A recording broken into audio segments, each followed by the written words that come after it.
को सर्वप्रथम नमन करता हूँ। माँ शारदे को नमन करता हूँ।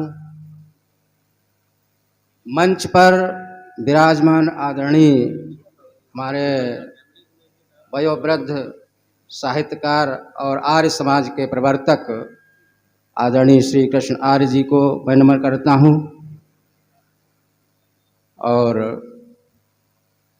परम श्रद्धेय यश भारती से सम्मानित आज के इस सभा के मुख्य अतिथि आदरणीय दीन मोहम्मद दीन जी को कई अलंकारों से, कई पुरस्कारों से पुरस्कृत हैं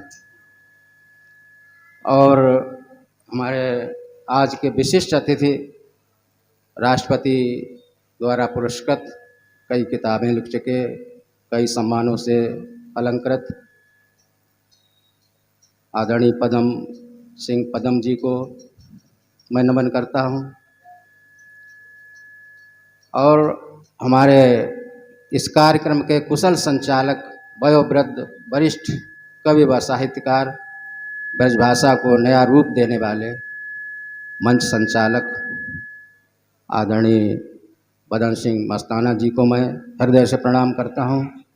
मंच के और भी हमारे अग्रज हमारे बैठे हुए हैं, आदरणीय श्री रूपलाल जी रूप जो इस कार्यक्रम के संयोजक भी हैं और हमारे जो कार्यक्रम के आज के आयोजक हैं कुलदीप दुबे जी को मैं इन सभी को हृदय से नमन करता हूं, वंदन करता हूं, अभिनंदन करता हूं। और हमारे जो पांडे जी बैठे हुए, इनका भी जन्मदिन देव जी के जन्म पर ही पड़ता है शायद, तो मैं आपको आमंत्रित बड़ा नमन करता हूं, बधाई देता हूं आपको जन्मदिन की। और सर्वप्रथम मैं शुरुआत करता हूं, माँ शारदे की वंदना हो गई, हमारे डॉक्टर साहब ने बड़ी अच्छी माँ सरस्वती वंदना और देव जी के लगभग सभी हमारे आदरणीय कवियों ने, वरिष्ठ कवियों में देव जी की वंदना की है। और क्यों न हो, हम बड़े सौभाग्यशाली हैं जो इस धरती पर, मैं तो पहली बार इस देवधरा पर आया हूँ, मेरी भी ख्वाहिश थी और हमारे आदरणीय अग्रज जी ने पूरी की है, मैं हृदय से साधुवाद देता हूँ। एक सम्मान पत्र मैं महाकवि देव जी की 350वीं जयंती पर उन्हें सशत नमन करता हूँ और एक घनाक्षरी के माध्यम से मैं उनका, और इसके पश्चात मैं इस कार्यक्रम के जो आयोजक हैं और उनके जो वंशज हैं कुलदीप जी दुबे जी को मैं बुलाऊंगा कि वो सम्मान पत्र जो है ग्रहण करें।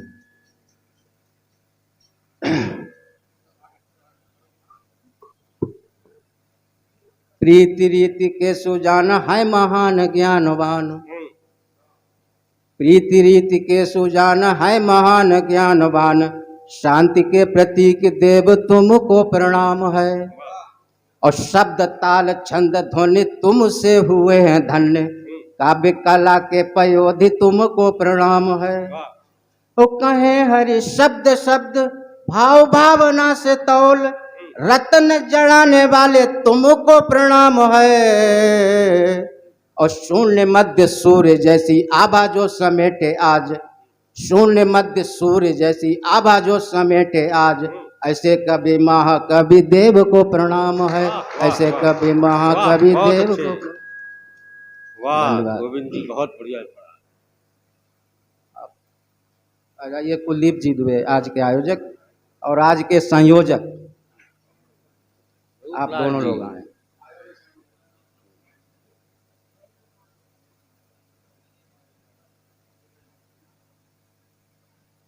वाह,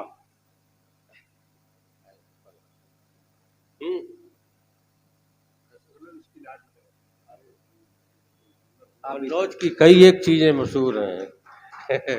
कन्नौज का इत्र मशहूर है, कन्नौज के मित्र मशहूर हैं, कन्नौज के पट्टे मशहूर हैं, कन्नौज के गट्टे मशहूर हैं। ये कन्नौजिया गट्टे मान के आप मान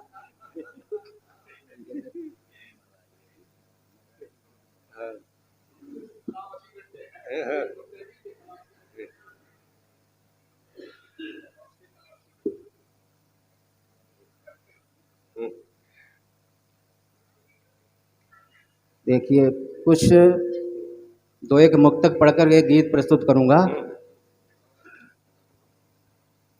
तूफानों से जो टकराए पाए वही सफलता है, और छू लेता है एक दिन अंबर जो 100 बार फिसलता है। छू लेता है एक दिन अंबर जो 100 बार फिसलता है।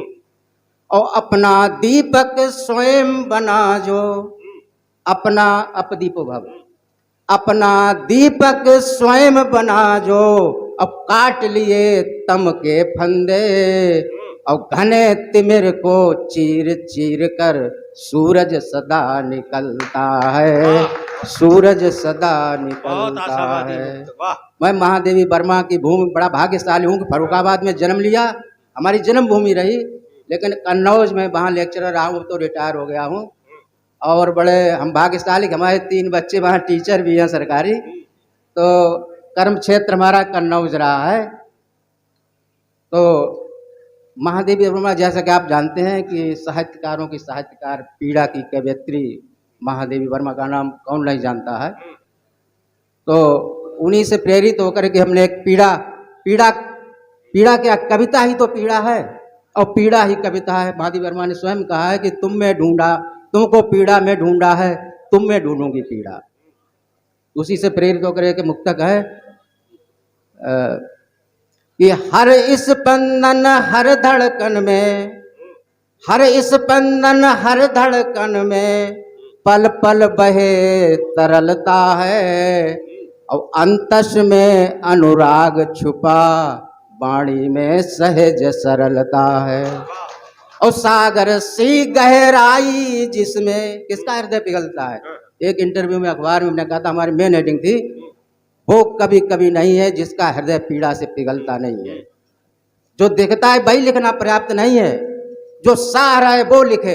अभी आदरणीय ने जो बात कही थी कि ऐसा साहित्य नहीं होता, साहित्य विशुद्ध होना चाहिए। हमारे हरिओम सिंह विमल जी विशुद्ध लिखते हैं, बहुत बढ़िया लिखते हैं, वैसे सभी लोग अच्छा लिखते हैं, लेकिन गज़ल में इनका बहुत अच्छा स्थान है और हमारे बहुत प्रिय भी हैं।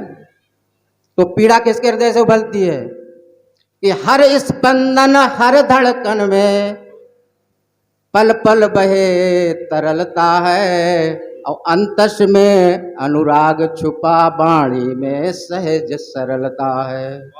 और सागर सी गहराई जिसमें, और व्योम सरिस है ऊंचाई, और हर ऐसे मानव का हृदय पीड़ा देख पिघलता है, पीड़ा देख पिघलता है। सभी रस तमाम हुए इस काव्य गोष्ठी को बहुत ऊंचाई हमारे कवियों ने प्रदान की है, और हमारे जो अग्रज हैं रूपलाल जी रूप, घनाक्षरी के बहुत अच्छे जाने माने कवि हैं। तो एक घनाक्षरी के माध्यम से हम आध्यात्म की बात करना चाहते हैं। यथार्थ भी लोग देखते हैं, आदर्श भी देखते हैं, लेकिन इन दोनों का जो समन्वय होता है वो अध्यात्म होता है। अध्यात्म की थोड़ी बात हो जाए। अध्यात्म क्या है? हमने तो एक अंग्रेजी में परिभाषा दी है कि the communication between idealism and realism is called spiritualism. अब हम अध्यात्म, अब उम्र भी हो चली है कि अध्यात्म की बात कर की जाए तमाम चीज़ें देख ली। जैसे हमारा मानना है, जैसे लोहा होता है वो काला क्यों होता है कि उसमें कार्बन होता है। अगर उसके अंदर से शोधन करके कार्बन निकाल दिया जाए तो एकदम स्टील बन जाता है। उसी तरह से आदमी के अंदर से अगर विकार निकाल दिया जाए, काम क्रोध लोभ मोह मद मत्सर, तो एकदम स्टील की तरह दूध की से पवित्र हो जाता है। भगवान बुद्ध ने भी यही किया था, अंगुलीमाल के अंदर से इन चीज़ों को निकाल दिया था। उसी से प्रेरित होकर अपने मुक्तक लिखा है। चाहे बौद्ध दर्शन पर आधारित समझ लें, और ये सम्यक कवि सम्मेलन जो नाम दिया है हमारे हरिओम विमल जी ने, वो उसी की ओर इंगित करता है। मैं पढ़ना चाहता हूँ कि रुकता नहीं है नीरपात ज्यों कमलनी के, रुकता नहीं है नीरपात ज्यों कमलनी के, बीज अग्रभाग पर सुई के नहीं ठहरता, और योग साधना की ही ये कामना ठहरती है, बैर भाव जिसके हृदय में नहीं ठहरता।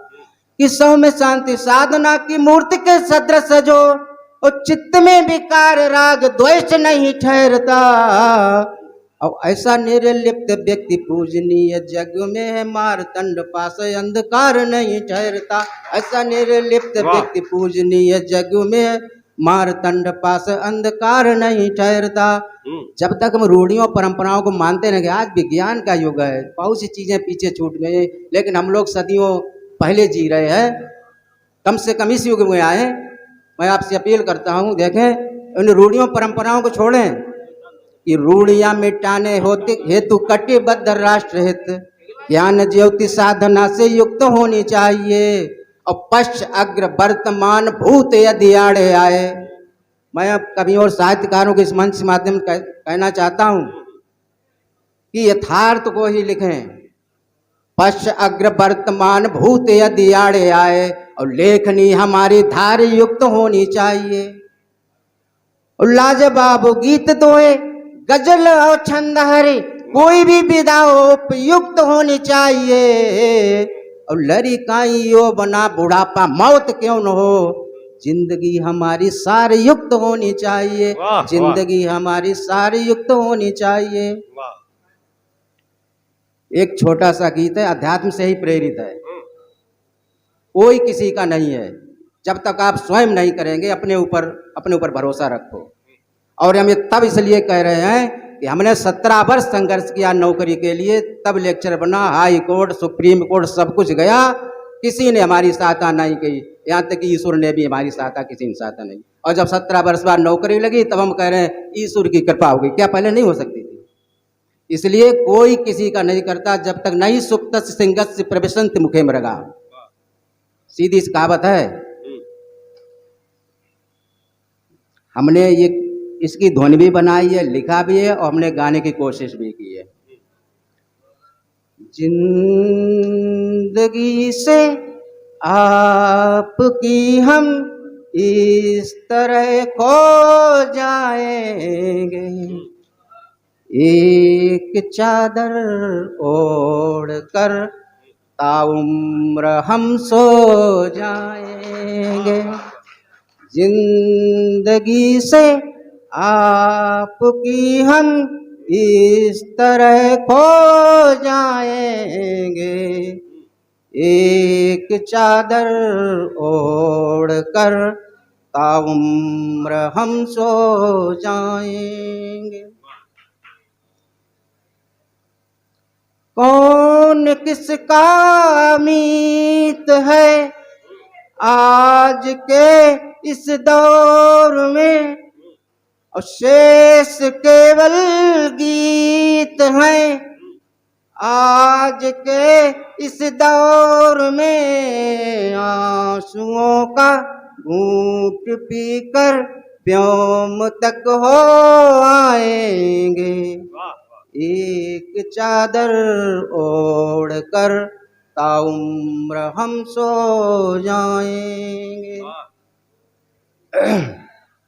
गला थोड़ा भाई वैसा है, जुकाम काम हो गया था गला। अब देखिए, लोग पास पास होते हैं तब भी दूर होते हैं, और चाहे जितने भी दूर हो तब भी हम पास हो सकते हैं। इस चीज को हमने कहा है कि पास रहकर दूर कितना जग में इंसान है। द्वेष नफरत ईर्ष्या हैवानियत का राज है। नफरतों का सिलसिला हम साथ ना ले जाएंगे, एक चादर ओढ़ कर ताउम्र हम सो जाएंगे।